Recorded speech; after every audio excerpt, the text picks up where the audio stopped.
कैसे फैशन में डूब रहे हैं हम, कैसी आधुनिकता में डूब रहे हैं। शादी विवाह में जमकर रात्रि भोज हो रहा है, ध्यान रखिए। नाम के लिए दिन में शादी करते हो, भोजन तो रात में हुआ करता है, ध्यान रखिए।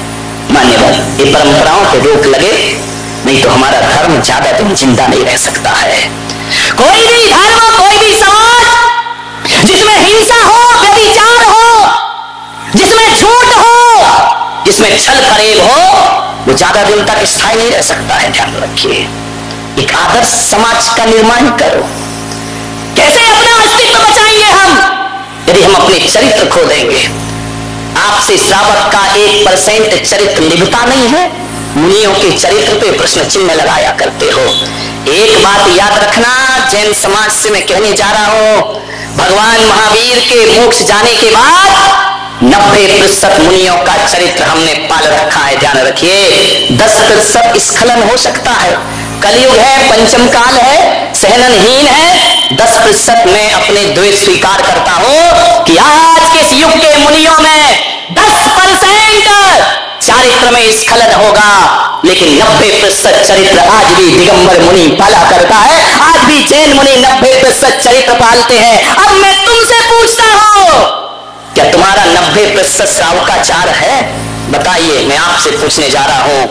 साधु तो आज भी, महावीर एक टाइम भोजन, हम भी एक टाइम भोजन करते हैं। महावीर ने केसलौंच कहा, हम भी केसलौंच किया करते हैं। महावीर ने पद विहार किया, हम भी पद विहार करते हैं। महावीर ने कहा खड़े खड़े खाना, हम खड़े खड़े भोजन करते हैं।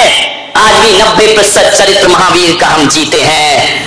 तुम्हारे पास तो 1% भी चरित्र नहीं बचा मेरे भाई। ना तुम रात में भोजन छोड़ पाए, ना तुम झूठ बोलना छोड़ पाए, ना तुम दगाबाजी छोड़ पाए, ना प्रपंच छोड़ पाए। क्या है आपके जीवन में बताइए? को उठाकर इस गद्दी पर रख दिया जाए तो एक आदमी भी साधु को आहार देने के योग्य नहीं हुआ करता है, ध्यान रखिए। एक भी श्रावक नहीं है जो मुनि को आहार दे सके मेरे भाई। कौन सा चरित्र बचाया है तुमने? कह सकते हो कि 90% श्रावकाचार हमारे अंदर है? ना अभिषेक करते, ना पूजन करते, ना धर्म ध्यान करते। हाँ, पंचायतें ज्यादा होती हैं दुनिया भर की। चीटा कसी, उसने ऐसा किया, उसने वैसा किया, उसका ये हो गया, उसका वो हो गया। इससे समाज चलेगा? आदर्श स्थापित करो भाई, आपसे मेरा निवेदन है। सोचना है आपको, विचार करना है।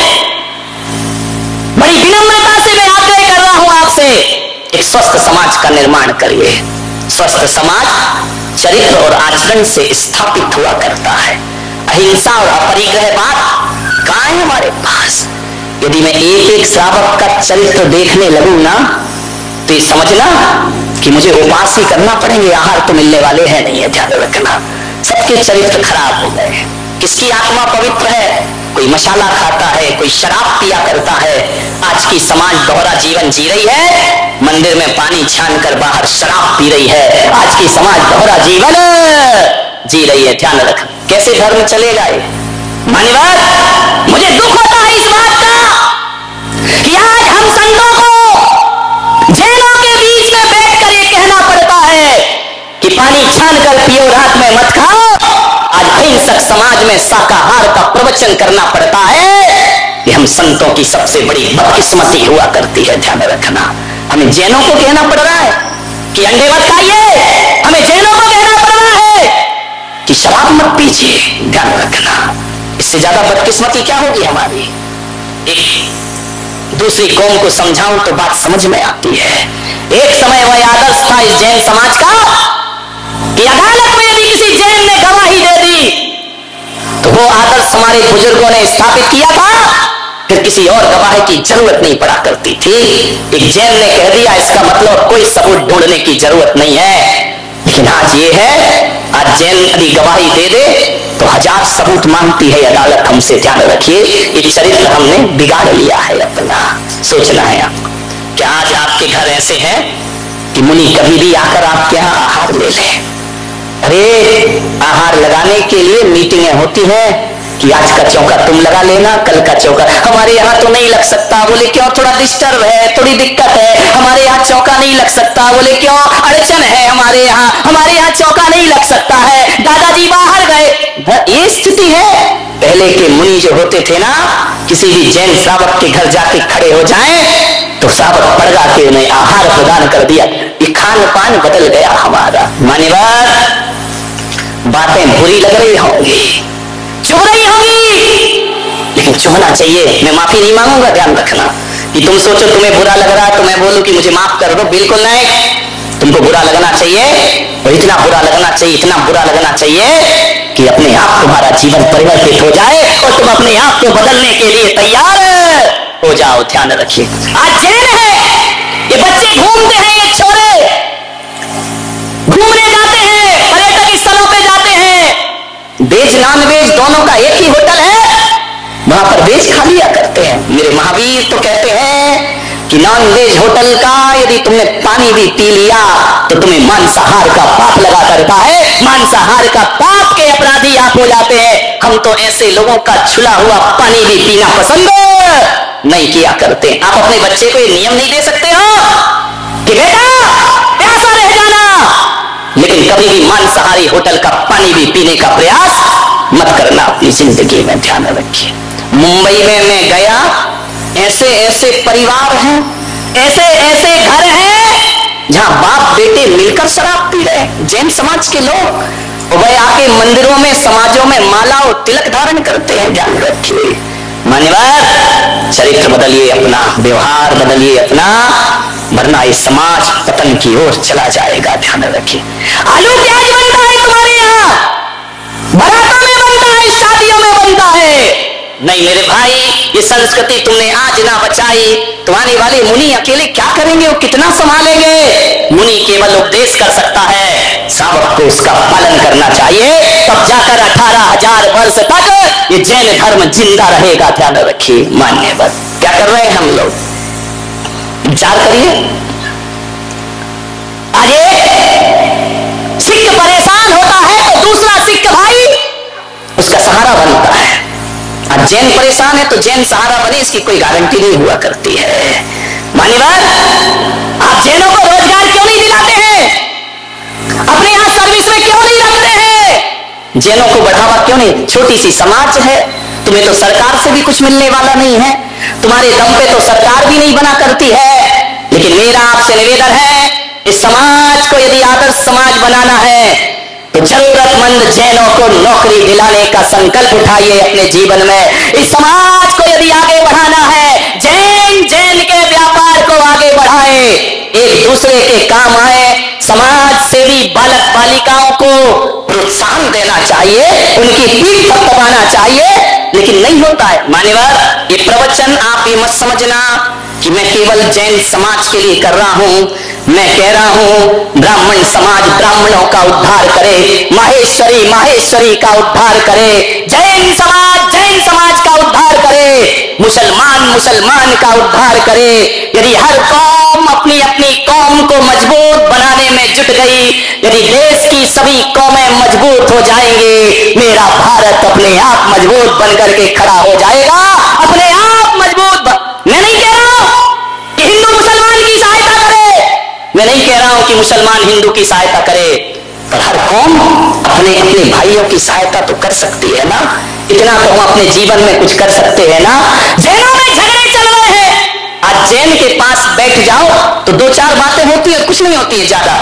ले देके या तो महाराजों की बातें शुरू हो जाएंगी, वो महाराज ऐसे, वो महाराज वैसे, उनका चरित्र ऐसा, उनका व्यवहार वैसा, या पंथवाद की बातें शुरू हो जाएंगी, ये तेरा पंथ है मेरा पंथ। इसके अलावा बातें क्या है तुम्हारे पास।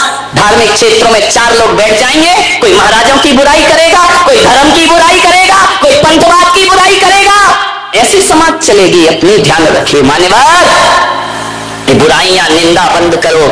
आज हमारी समाज यदि उत्थान नहीं कर पा रही है तो उसके पीछे हम ही लोग जिम्मेदार हैं। ध्यान रखिए, आज कोई आदमी समाज में काम करता है, दूसरा टांग खींचने को तैयार रहता है। कौन सा ग्रुप लाया, ये ग्रुप लाया, वो ग्रुप लाया, ये इनके महाराज, वो उनके महाराज, ऐसे समाज चलेगी हमारी। अमेरिका में एक बार केकड़ा सम्मेलन हुआ, पूरे विश्व के केकड़े इकट्ठे किए गए, बोले हर जगह से केकड़ा लेकर। केकड़ा जानते हो, हिंदी समझ में आ रही है? हाँ, केकड़ा तो जानोगे तुम, बहुत चीजें भले ना जाना हो। ध्यान रखिए, अमेरिका में केकड़ा सम्मेलन हुआ, सारे विश्व के केकड़े इकट्ठे किए गए, जब इकट्ठे किए गए तो एयरपोर्ट पे सब केकड़ों की वो रखी गई डोलची, और केकड़ों की डोलची में एक बास्केट अपना भी था, उसका ढक्कन खुला हुआ था। लोगों ने कहा यार ये भारतीय केकड़े, इनको जरा बंद करो, ये निकल गया तो काट लेगा और बड़े डेंजरस। भारत से भी जब केकड़े की वो गई, उसने कहा चिंता मत करो, एक भी नहीं निकलेंगे, आप तो चलो। फ्लाइट में रखे गए केकड़े, लोगों को बड़ा आश्चर्य हुआ। उन्होंने कहा यार बंद कर लो, तुम्हारा बिगड़ता है। बोले चिंता मत करो, हिंदुस्तानी केकड़े हैं, एक भी बाहर नहीं जाएगा। बोले एक भी बाहर नहीं जाएगा? बोले बिल्कुल नहीं जाएगा, टेंशन मत लो। तो बोले क्यों? बोले इसलिए कि हिंदुस्तानी केकड़ों की आदत है, जब एक केकड़ा ऊपर चढ़ता है तो दूसरा केकड़ा टांग पकड़ के नीचे खींच लिया करता है, और जब वो खींचता है तो एक भी केकड़ा बाहर नहीं जा सकता है। ध्यान रखिए आप, ये दशा है हमारे देश में समाज की। एक काम करता है, दूसरा टांग खींचने को। ओलंपिक गेम हुए अभी दुनिया में, मेरे से कहा कि भारत को गोल्ड मेडल नहीं मिला, मिल सकता है। मैंने कहा एक गेम और शामिल कर लो तो हर बार भारत लेकर के आएगा। 2 खेल शामिल कर लीजिए ओलंपिक गेम में, भारत ही गोल्ड मेडल लेगा।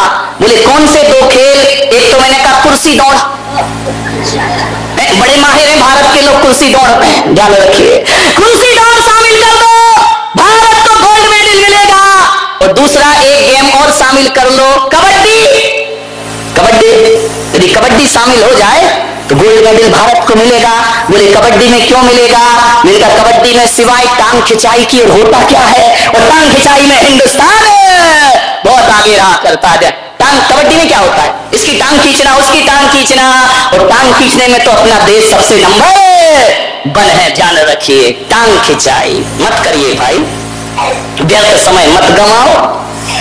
कोई अच्छा काम करता है धन्यवाद दीजिए, प्रोत्साहन दीजिए उसे हतोत्साहित करने का प्रयास मत करिए, क्योंकि कोई भी व्यक्ति यदि अच्छा काम करेगा तो ध्यान रखना समाज का विकास होगा और राष्ट्र का विकास होगा। ध्यान रखिए, करो ना अच्छे काम। ये चातुर्मास यहाँ चल रहा है, 5-6 युवा हैं जो रात दिन मेहनत करते हैं, काम करते हैं। मैं युवाओं को प्रोत्साहित करता हूँ, धन्यवाद दिया करता हूँ। आज तक जितने भी प्रोग्राम यहाँ पर हुए हैं, मंच लेवल पर जो भी प्रोग्राम हुए हैं, ये मेरी अपनी सोच रहती है। हम लाखों रुपए खर्च करके प्रोफेशनल लोग बुला सकते थे, लेकिन मैंने कहा नहीं, मेरे समाज के लोगों की प्रतिभाओं का सम्मान होना चाहिए, उन्हें स्टेज पर लाया जाना चाहिए, हमारी समाज से लोग तैयार हों।